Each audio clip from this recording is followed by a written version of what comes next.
Friend, welcome to my YouTube channel. आज हम लोग पूर्णांकों के गुणन और विभाजन के गुण के बारे में सीखेंगे। तो आइए शुरू करते हैं पूर्णांकों के गुणन और विभाजन के गुण के बारे में। तो उससे पहले हम लोग सीखेंगे उसका नियम के कुछ चिन्ह के बारे में हम लोग सीखेंगे। पूर्णांकों का चिन्ह क्या लगता है जब हम लोग गुणा करते हैं।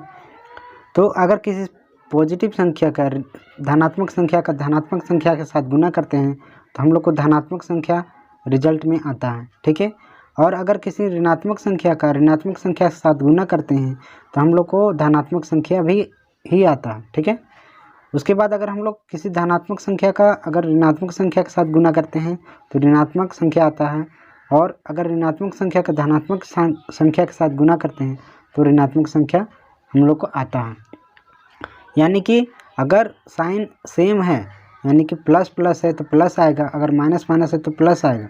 साइन सेम है तो प्लस आएगा, और साइन अपोजिट है यानी कि प्लस माइनस है या माइनस प्लस है तो हम लोग को माइनस प्राप्त होता है, ठीक है।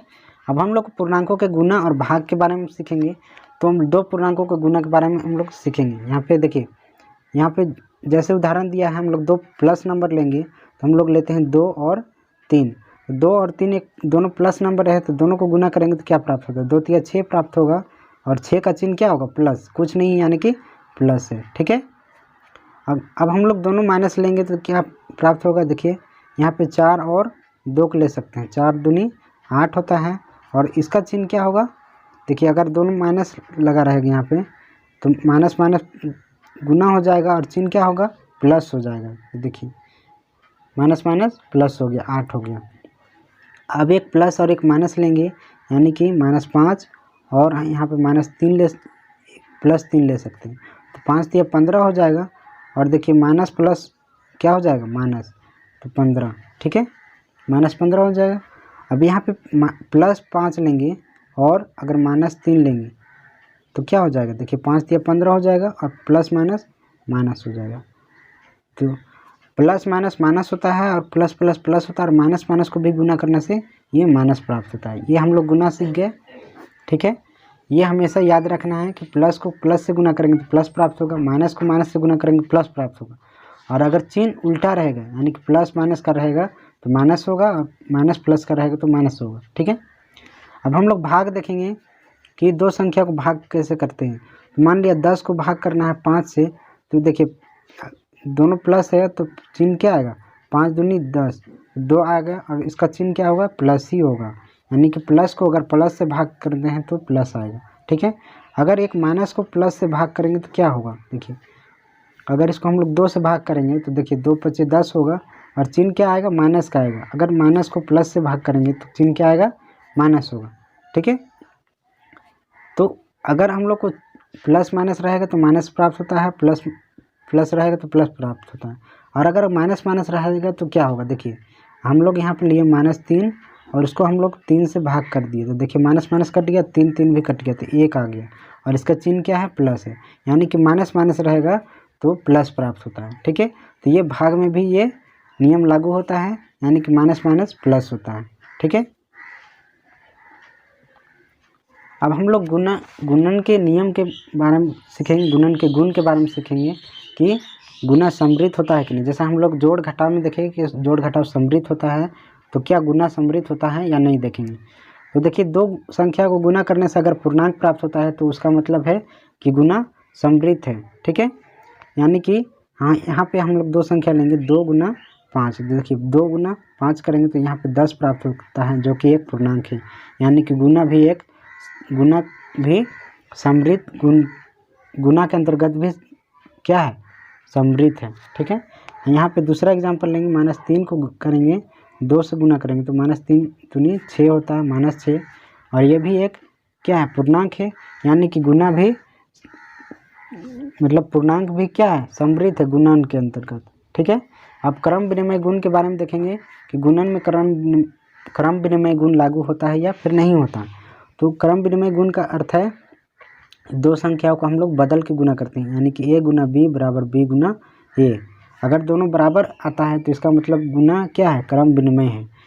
तो हम लोग यहाँ पे 2 और 3 लेते हैं, और इसी को हम लोग पलट के यानी कि क्रम को बदल के गुना करते हैं तो क्या प्राप्त होता है? देखिए 3 गुना 2, यहाँ पे 2 गुना 3 तो 6 आ जाएगा और यहाँ 3 गुना 2 6 आ जाएगा। यानी कि गुना को अगर हम लोग बदल के क्रम में बदल के हम लोग गुना करते हैं तो कोई परिवर्तन नहीं होता, उत्तर हम लोग को सेम आता है।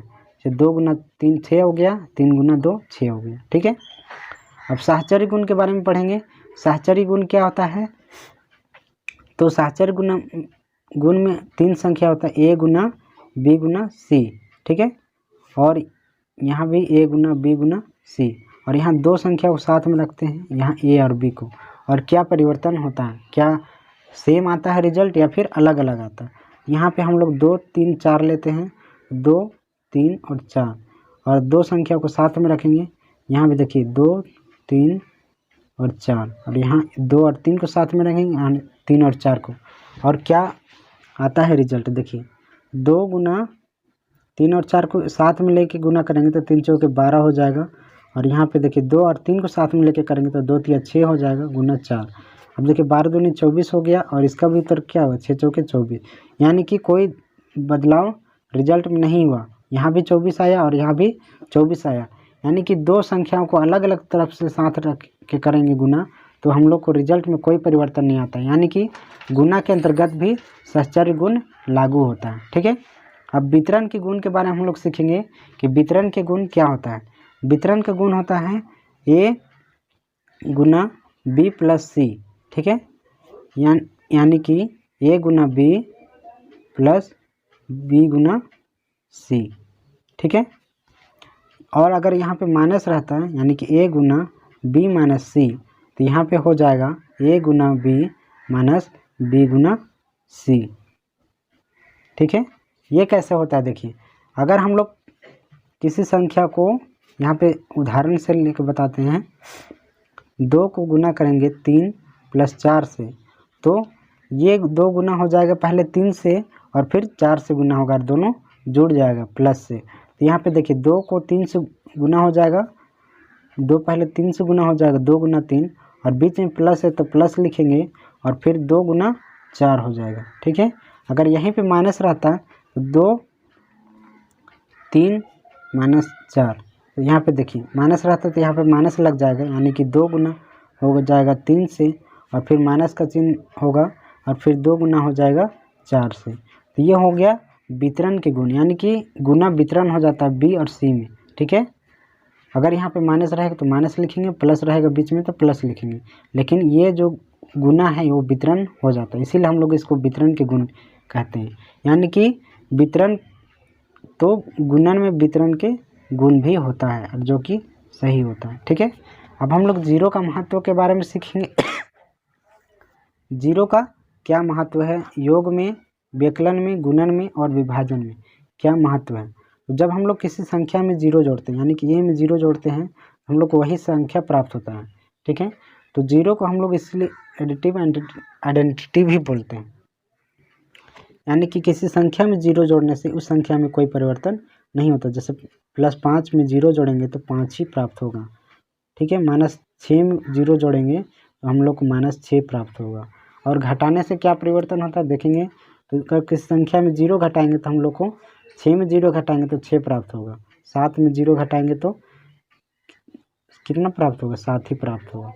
यानी कि घटाने से भी वही संख्या प्राप्त होता है और जोड़ने से भी हम लोग को वही प्राप्त होता है जिसमें हम लोग जीरो जोड़ते हैं। ठीक है, अब किसी संख्या में जीरो से गुना करने पर क्या प्राप्त होता है देखिए। किसी भी संख्या में अगर हम लोग जीरो से गुना करते हैं तो उस संख्या को मान को संख्या क्या करता है, जीरो क्या करता है, जीरो बना देता है, अपने अनुसार कर लेता है। यानी कि अगर हम लोग किसी भी कितना भी बड़ा संख्या होगा 7 3 4, अगर हम लोग किसी संख्या को जीरो से गुना करेंगे तो हम लोग को जीरो प्राप्त होगा। तो ये जीरो का गुना का नियम है कि किसी संख्या का अगर हम लोग कितना भी बड़ा संख्या हो, अगर हम लोग जीरो से गुना करेंगे तो हम लोग को जीरो ही मिलेगा। ठीक है, और विभाजन करने से क्या प्राप्त होता है देखिए। जीरो को किसी भी संख्या से भाग करेंगे तो हम लोग को जीरो प्राप्त होता है। जैसे जीरो को 7 से भाग किए तो जीरो प्राप्त हुआ। अगर किसी जीरो को किसी भी संख्या से भाग करेंगे तो हम लोग को जीरो प्राप्त होगा। लेकिन किसी संख्या को जीरो से भाग करेंगे तो हम लोग को उत्तर नहीं मिलेगा। यानी कि 24 को अगर भाग करेंगे जीरो से तो हम लोग को अनडिफाइन, यानी कि हम लोग प्राप्त नहीं कर सकते, पता नहीं कर सकते। इसीलिए हम लोग इसको अनंत कहते हैं या अपरिभाषित कहते हैं। अपरिभाषित जो कि परिभाषित नहीं है, अपरिभाषित कहेंगे। यानी किसी संख्या को 0 से भाग करेंगे तो अपरिभाषित आएगा, जो कि ये गलत है। ठीक है, मतलब हम लोग को 0 से भाग करेंगे किसी भी संख्या को तो अपरिभाषित होगा, हम लोग पता नहीं कर सकते। ठीक है, अब 1 का महत्व देखेंगे गुना और भाग में। अगर किसी संख्या को 1 से गुना करते हैं, यानी कि 3 से गुना करेंगे 1 को, तो हम लोग को 3 प्राप्त होगा। मतलब किसी संख्या को 1 से अगर गुना करेंगे तो 3 ही प्राप्त होगा। मतलब जितना भी जिस संख्या को गुना करेंगे 1 से तो हम लोग को वही संख्या प्राप्त होता है। तो जब हम लोग ऐसा करते हैं कि जिस संख्या से गुना करते हैं वही संख्या प्राप्त होता है, तो 1 को हम लोग को गुणात्मक तत्समक कह सकते हैं। यानी कि जब हम लोग वही प्राप्त होता है तो हम लोग उसको तत्समक बोलते हैं। ठीक है, यानी कि जैसे कि हम लोग 24 को गुना करेंगे 1 से तो हम लोग को 24 प्राप्त होगा, -3 को गुना करेंगे 1 से तो हम लोग को -3 प्राप्त होगा। तो किसी भी संख्या को 1 से गुना करेंगे तो हम लोग को वही संख्या प्राप्त होता है।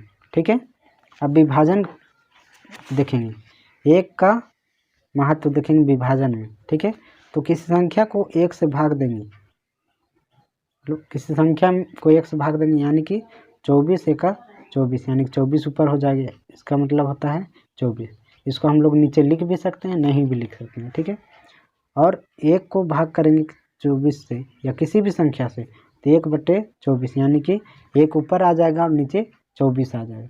ठीक है, कुछ संख्या आ जाएगा। तो अगर हम लोग भाग करते हैं तो किसी संख्या को 1 से भाग करते हैं तो हम लोग को वही संख्या प्राप्त होता है। ठीक है, अगर 1 से भाग करेंगे 24 को तो 24 ही प्राप्त होगा।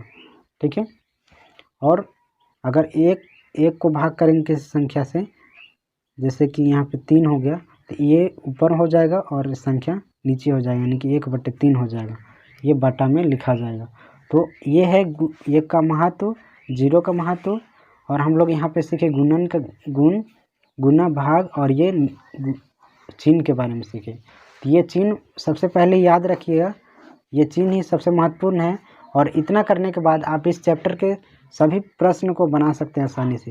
यानी कि गुना करेंगे प्लस को प्लस से तो प्लस आएगा, माइनस को करेंगे माइनस से तो प्लस आएगा, और प्लस को करेंगे माइनस से तो माइनस आएगा, और माइनस को करेंगे प्लस से तो माइनस आएगा। ठीक है, तो इतना सीख लिए। अब नेक्स्ट वीडियो में हम लोग आगे का क्वेश्चन करेंगे। तब तक के लिए बाय, धन्यवाद।